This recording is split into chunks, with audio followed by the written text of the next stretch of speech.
Kia ora ngā whānau o te motu nei.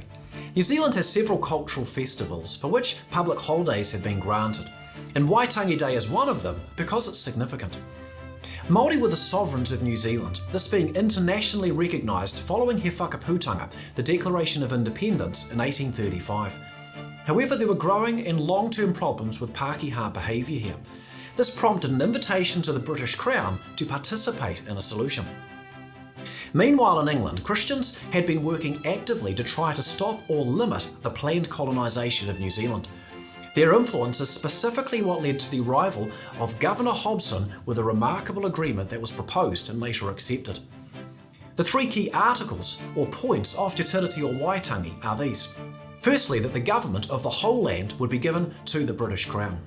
Secondly, that Māori tribes were guaranteed protection of their land, villages and treasures.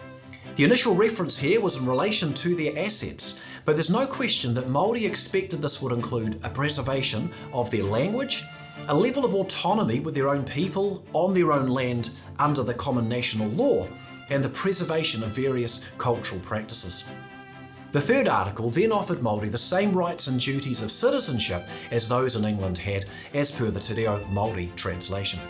The tragedy is that the second and third articles of the treaty were terribly betrayed, a story we hear about often.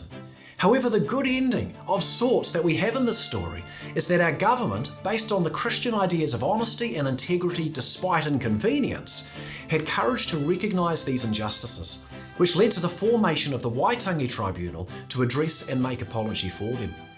What was being attempted here from a Christian perspective was God honouring. And Waitangi Weekend continues as one of our cultural festivals because that agreement made in 1840 really was the beginning point of our nationhood, with an agreement made before God in which two peoples attempted to become one, like in a marriage. The nature of this agreement was also firmly built upon Christian values and activism, as a result of Christian efforts to stop or hinder the planned colonisation of Māori. So the Christian Church has a significant stake here in this agreement because we acted very much like a pastor does in a marriage. So let's therefore continue to grow in our understanding of this founding agreement, including both in what it does and doesn't say, so that we can speak and live in a way that is just and true and honouring to God. There is a story here to know and a story here to tell.